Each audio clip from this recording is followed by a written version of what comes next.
E allora, eccoci qua, allora, Brexit o Eurexit? Questo è il problema, questo è il titolo della nostra trasmissione di stasera, per capire chi è che veramente è uscito, se è uscita l'Inghilterra o se siamo usciti noi o cos'altro. Secondo gli inglesi siamo noi che siamo usciti. No? È sempre stato così, il continente è isolato, gli europei anche, insomma. Allora, intanto ci ha raggiunto, e la saluto, Mara Bizzotto, europarlamentare della Lega Nord. Buonasera a lei, grazie di essere qui. Adesso diamo subito la parola, ma prima c'era Nicola Ramundo che voleva aggiungere qualcosa a quello che aveva detto il professore poc'anzi, se non sbaglio. Sì, no? Volevo soltanto aggiungere quello che comunque è un'opinione ormai diffusa, che sì, sarà sicuramente un effetto speculativo, però sicuramente c'è sempre chi ci guadagna e chi ci perde. Il problema fondamentale è quali sono i riflessi anche per noi italiani e per i 27 paesi.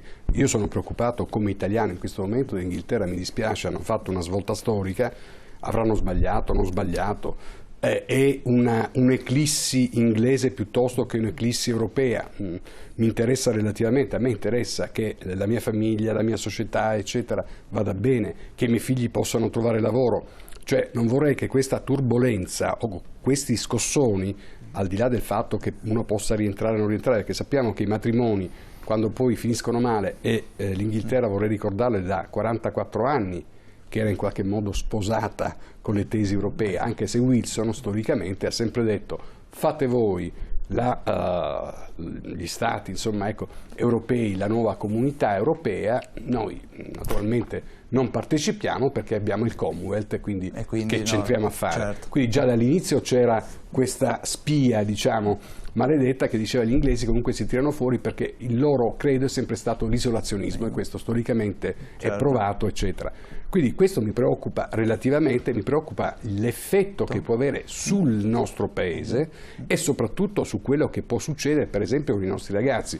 Un giovane studente universitario mi poneva il problema, un quesito telefonico, dicendo adesso pago 9.000 sterline a Londra, che è la quotazione media delle tasse universitarie a Londra. Nell'eventualità ipotetica dovessero cambiare le cose, dovrei pagare circa 30.000 sterline. Cioè significa, insomma, voglio dire, cifre quindi diverse. Per carità può darsi anche che non succeda niente, però siccome i divorzi sono molto costosi, vorrei sapere questo costo chi lo sopporterà. Se poi di nuovo la zavorra arriverà su noi italiani, perché noi abbiamo sempre il cerino, non avendo probabilmente una leadership che possa andare lì e battere i pugni, perché vorrei ricordare che quando si dice in Italia noi non riusciamo a far partire determinate riforme in Europa, non riusciamo, è incredibilmente una disinformazione, perché mi correggerà l'europarlamentare qui presente, nella Commissione europea c'è anche un diritto di veto.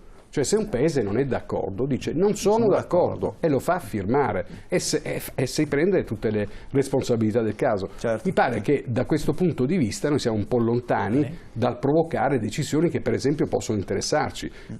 L'arrivo e lo sbarco degli extracomunitari piuttosto che il fiscal compact, i giovani che non trovano lavoro, più slancio all'economia, allo sviluppo, meno tasse.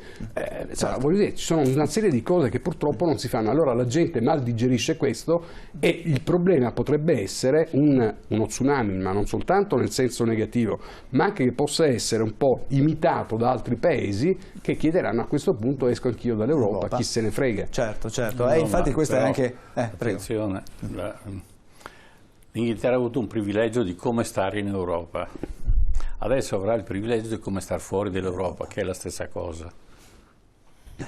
Mara Bizzotto, sottile. Allora, lei oggi è uscita con un comunicato, ma di fatto sostanzialmente dice nulla sarà più come prima, e questo voto ci dà un segnale forte, un messaggio forte. Cosa ci dicono gli inglesi con questo voto? Ieri è stato un grande giorno di democrazia e di libertà. Gli inglesi hanno potuto scegliere e hanno deciso in maniera molto chiara. Credo che il 23 giugno 2016 verrà ricordato un po' come il novembre dell'89, lì era caduto il muro di Berlino, qui è caduto il muro dell'Unione Sovietica Europea. Credo che nulla sarà come prima. Adesso sta all'Europa a cambiare i trattati, cambiare il fiscal compact, fare una politica europea seria, sull'immigrazione che non abbiamo visto, perché se non coglie l'occasione, ed è veramente l'ultima occasione per cambiare in questa direzione, ci sarà la Francia che vorrà uscire, ci sarà l'Olanda, la Danimarca e sarà tutti i paesi giustamente non vogliono rimanere nella casa che sta andando a fuoco. Qui martedì siamo stati convocati tutti i parlamentari europei, c'è una seduta straordinaria del Parlamento europeo con un dibattito e una votazione finale. Mi auguro veramente che l'Europa sia di una sveglia, o si cambia o si muore. Se pensiamo che ieri sia stato un giorno qualsiasi, che ci siamo liberati dell'Inghilterra e adesso restiamo noi belli a governare questa Unione Sovietica Europea, è evidente che non abbiamo capito niente. È l'ultima occasione. Ecco, io invidio gli inglesi perché loro hanno potuto votare se rimanere o uscire. Lì in Italia la Costituzione, anche quella riformata da Renzi, vieta agli italiani di esprimersi. Non sono ammessi i referendum per le materie che riguardano le questioni europee o i trattati europei. Se questa è democrazia, forse è meglio ripensare la cosa. Ecco, quindi un gran giorno dove hanno perso gli speculatori, che avevo giocato anche in borsa sperando di vincere qualcosa, e ha vinto la democrazia e il popolo. Adesso o nasce un'Europa di popoli vera, altrimenti l'Europa è destinata a morire. A proposito di questo voto, abbiamo ascoltato anche la voce dei cittadini, cercare di capire come questa mattina, quando si sono alzati e hanno scoperto il risultato di questo referendum, sentiamo un po' come hanno risposto. La Gran Bretagna è ufficialmente uscita dall'Unione Europea. Un suo commento sulla vicenda? Beh, diciamo che questa mattina, quando l'ho saputo, è stato un po', tra virgolette, uno shock, perché non me l'aspettavo. Considerazioni politiche e economiche, non penso di essere la persona più giusta nel farlo. Sicuramente oggi sappiamo che le borse saranno ballerine, vedremo, è un po' un'incognita perché nessuno probabilmente si aspettava un voto, sì, di libertà, se vogliamo chiamarlo così, perché il popolo è stato chiamato ad esprimersi. Però effettivamente forse nemmeno loro sanno bene a cosa andranno incontro. Beh, al di sopra delle nostre vedute, delle nostre possibilità di interpretazione e di intuizione, quindi staremo a vedere. Però hanno detto che tutto sommato l'Italia dovrebbe essere quella che soffrirà meno e io spero che sia così. Penso che loro devono fare quello che decidono in Gran Bretagna, quindi non possiamo obbligare a nessuno a stare entro una confederazione di paesi che se non vogliono stare. Potrebbe essere negativa la cosa, ma anche positiva, non è ancora detto. In questo momento stiamo pagando sui mercati perché stiamo perdendo bene anche soprattutto i bancari, però alla lunga potremo anche guadagnarne, un concorrente in meno sul mercato europeo. Mi sembra più un'imposizione di carattere europeo verso l'Italia e fare espressamente quello che dicono, cioè quello che suggeriscono i grandi padroni, secondo me non è la cosa migliore. Penso sia comunque il popolo sia sempre supremo su queste decisioni. Al momento non credo di subire grosse conseguenze. Ma secondo lei c'è la possibilità che anche altri paesi decidano di seguire quanto fatto dalla Gran Bretagna e uscire dall'Unione Europea?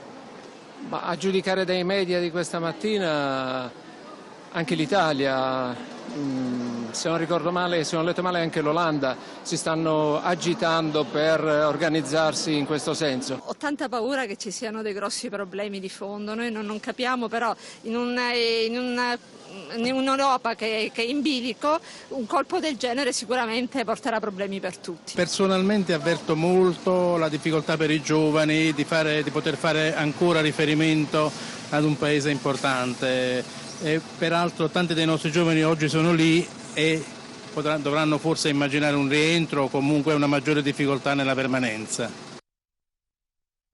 Libertà, paura, problemi per tutti, abbiamo sentito la signora in chiusura, e poi il no ai burocrati europei. Cittadini preparati e un po' no. Ma non credo che sia una questione di preparazione, nel senso che nessuno di noi, dal primo all'ultimo dei cittadini, di questo nostro paese può sapere che cosa accadrà, è stato detto prima, quindi non è una questione di preparazione. Credo da un lato che gli inglesi abbiano dimostrato ancora una volta quella loro incredibile, infinita fiducia in se stessi. Mi ricordo un po' i veneziani di un tempo che si diceva credessero molto in San Marco, abbastanza in Dio e poco o niente nel Papa. C'è una fiducia incrollabile nelle proprie sorti, e questo gli inglesi l'hanno dimostrato infinite volte nella storia, anche del XX secolo, e l'hanno dimostrato ieri una volta di più. Però quando si vuole fare riferimento a quelli che sono o che potrebbero essere i problemi, io vorrei capire perché ragioniamo dei problemi e non invece cogliamo le opportunità che ci sono. Perché che ci possa essere una qualche situazione di crisi ci sta, sicuramente. Ieri c'è stata una grandissima speculazione, diceva il professor Casen, continuerà ad esserci probabilmente per un periodo, però in questa speculazione qualcuno ci rimette e qualcuno ci guadagna. Non mi riguarda, non credo che riguardi l'uomo della strada come mi considero, riguarda gli alti ambienti della finanza, quell'alta finanza che tutti ormai abbiamo identificato, mi dispiace per Mara, ma l'Unione Europea viene oggi identificata come l'unione della finanza, delle banche. No, confermo, sono quindi, prima a dirlo, non è quindi, questo che dobbiamo combattere. No, dico dispiace perché anch'io appartengo ad una generazione che è nata con il sogno europeo, cioè tutti da ragazzi vedevamo questa ipotesi di un'Europa. Un bel sogno che sta diventando incubo. Che è diventato ormai un incubo. Allora, nel momento in cui gli inglesi dicono noi siamo capaci di risolvere questo problema, come? Ce ne andiamo. Perché ce ne andiamo? Perché intanto non è così drammatica la situazione. Non condivido poi i soloni alla Saviano che ho sentito oggi dire, anzi scrivere, sì, beh, il popolo inglese si è espresso né più né meno del popolo tedesco che applaudiva Hitler quando annunciava l'entrata in guerra. Un'uscita di questo tipo mi ha lasciato veramente basito. C'è qualcuno che pensa sempre che quando il popolo si esprime non capisca niente se la volontà del popolo che esce dalle urne non è conforme ai suoi desiderata. Non è così. Lasciamo che anche in Italia si possa decidere se rimanere o meno dentro l'Unione Europea.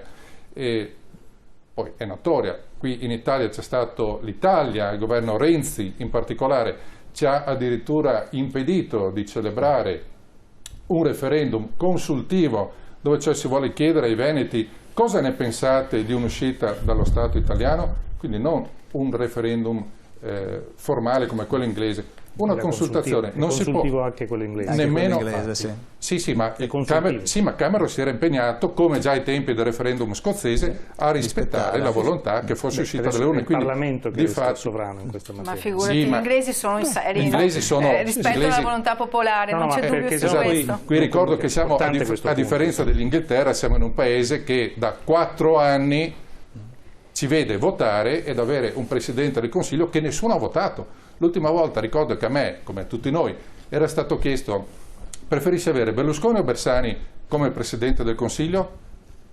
Uno ha votato, poi si è ritrovato Letta, dopo Letta Renzi. E prima Monti. Prima ancora sì, prima delle ultime elezioni Monti, dopo che era stato eletto Berlusconi.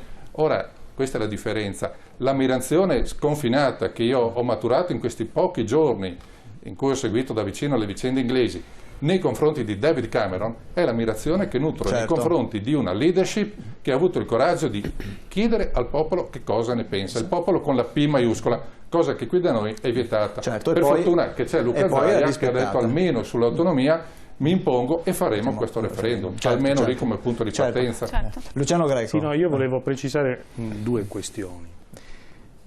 Il fatto che il referendum inglese sia consultivo va proprio nella direzione in favore dell'indipendenza. Cioè, si potrebbe fare anche in Italia, nessuno vieta di fare così.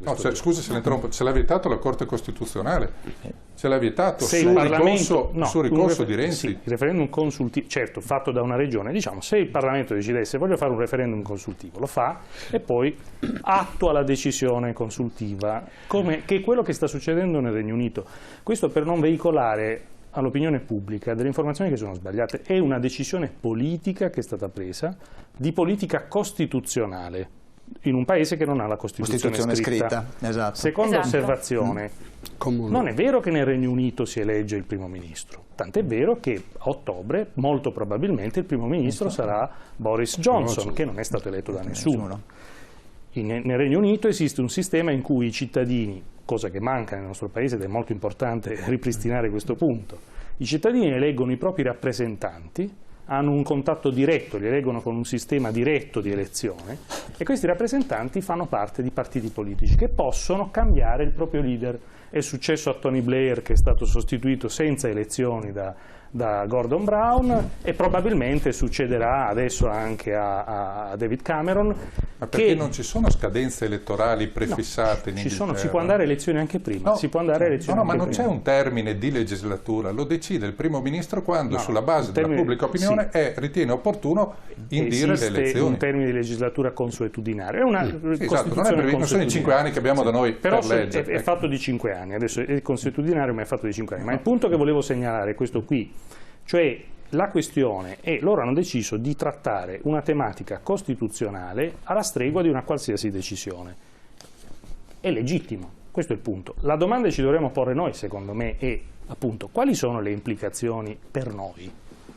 Allora qui secondo me ci sta sfuggendo in questa discussione che è vero che le turbolenze sono turbolenze finanziarie, poi non è vero che insomma non hanno effetti reali. Le turbolenze finanziarie, come purtroppo dimostra la perdita della borsa italiana, è così importante perché l'Italia è un paese debole sul piano strutturale economico e quindi perde molto, e guarda caso perché perde molto? Perché i bancari sono molto deboli in questa fase. Questo è quello che è successo. Peggio di noi è andata solo Atene, credo. La domanda esatto, per questo è un elemento interessante. La domanda importante è quali effetti reali sull'economia?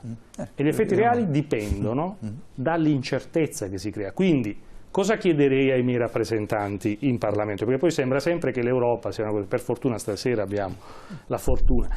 Cosa chiediamo ai rappresentanti nostri in Europa? Di chiedere urgenza nella soluzione del sistema, non questo trucchetto che adesso oggi Johnson diceva ma no, ma non è necessario adesso avviare la procedura subito, non cambierà nulla, adesso vediamo. No, bisogna far presto perché i tempi, diciamo, di incertezza incidono negativamente sul sistema economico. L'incertezza politica è uno dei fattori che potrebbe uccidere quel barlume di crescita che c'è in Europa. Poi ci sono tutti i temi politici di fondo, io sono d'accordo, questa è l'ultima chiamata per l'Unione Europea. Se le istituzioni europee non riescono a ricostruire un rapporto di solidarietà politica dove c'è un Parlamento, c'è un governo, decide su funzioni che vengono effettivamente delegate, a quel punto diciamo probabilmente non avremo più da discutere di nulla perché si scioglierà come neve al sole. Certo. Adesso discutiamo anche di questo, ma volevo far intervenire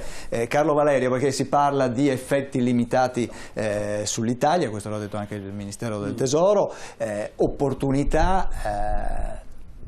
È così, per il mondo imprenditoriale, in particolare veneto, che tipo di conseguenza potrebbe avere o avrà la Brexit? Allora, intanto, da imprenditore poi che lavora con l'Inghilterra, ricordiamolo. Intanto, secondo me c'è una cosa che sento che per fortuna è condivisa ampiamente e tra l'altro era condivisa anche dai cittadini che io direi che invece abbiano dimostrato un gran buon senso. A differenza di chi li rappresenta che non sempre è così lucido e pacato soprattutto. I voti non si discutono, si contano in democrazia, punto. Dopodiché siamo d'accordo o non d'accordo, avremmo voluto qualcosa di diverso.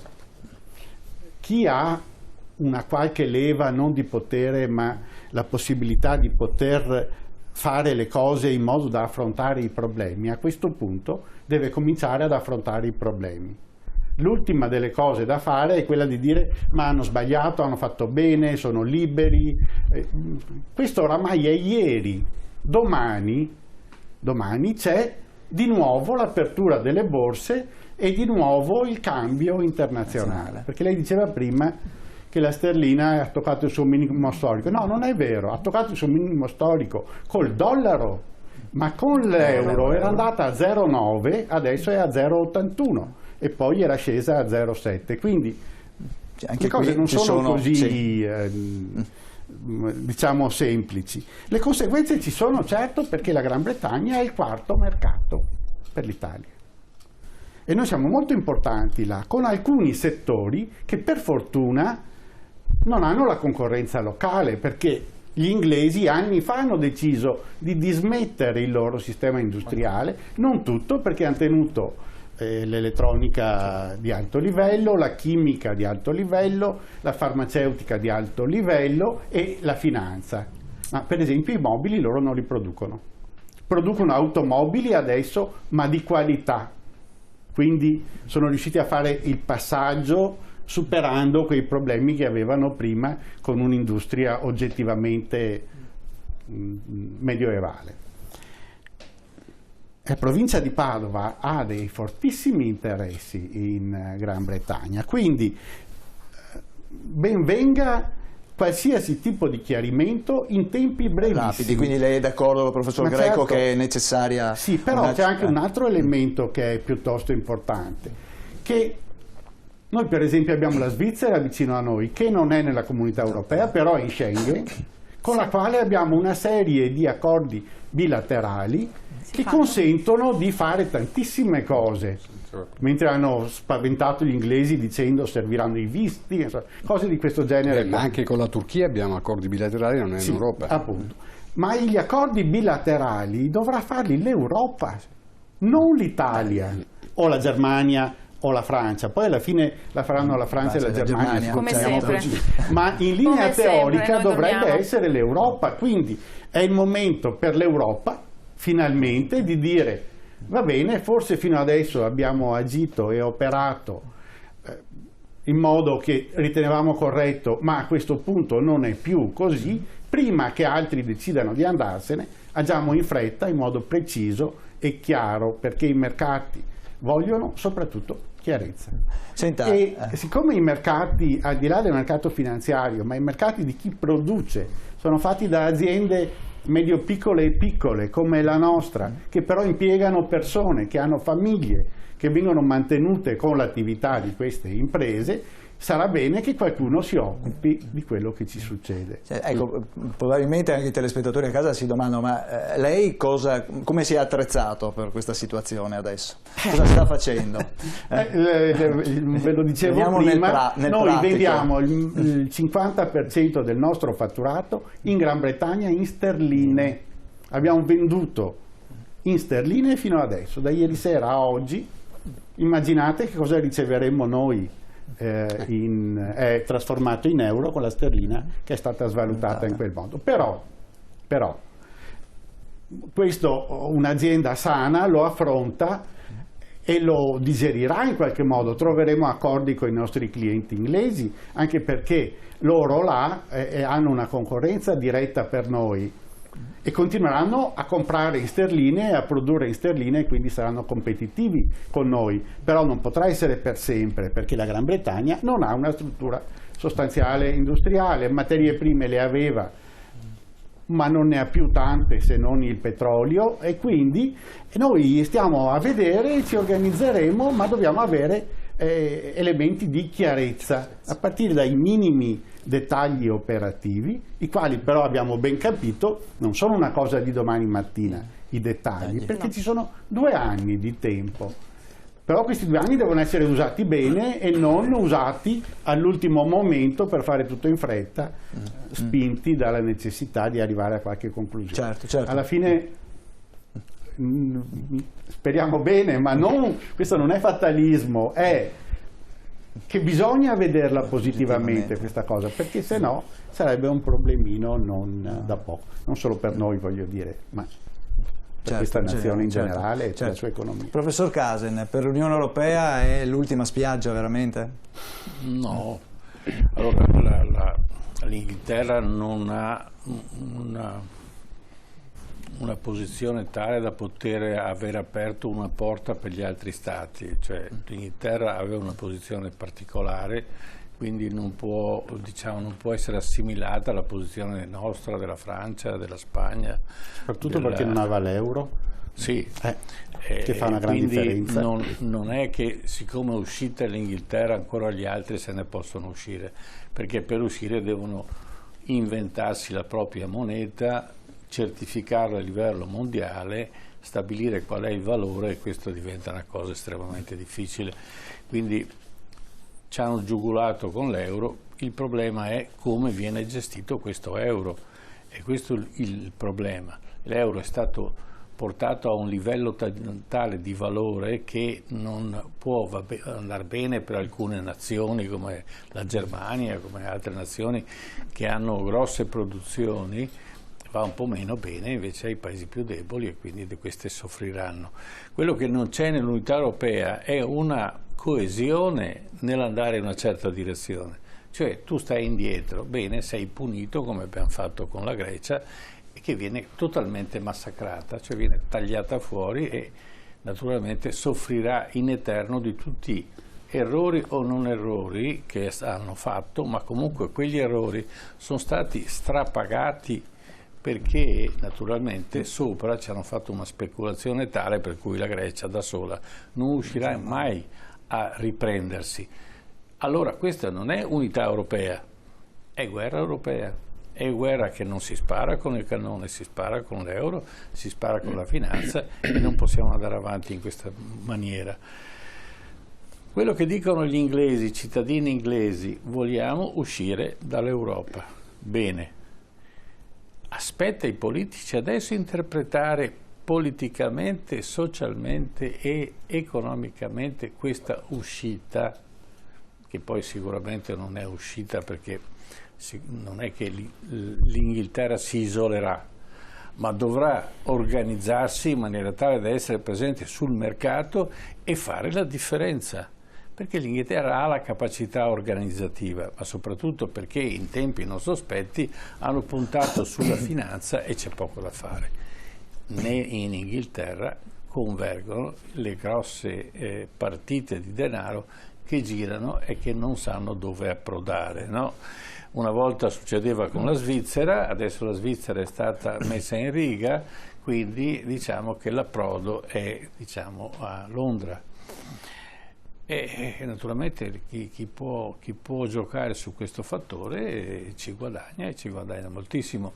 Il problema è che la finanza inglese non è calata sulla gente, sugli inglesi, quindi c'è questa grossa dicotomia, naturalmente, che l'inglese non si agevola della finanza internazionale, e questo va stabilito da parte politica inglese, dei politici che succederanno a Cameron, di cosa fare dell'Inghilterra per rendere gli inglesi in grado di poter godere di questa separazione dell'Europa, che poi ritengo è estremamente formale. Sostanzialmente l'Inghilterra rimarrà in Europa perché non era mai entrata prima, non se ne è uscita adesso. Andiamo in pubblicità, pochi minuti, rientriamo subito e allora cercheremo di sviluppare ancora questo argomento per capire allora che cosa sta succedendo veramente. A tra poco.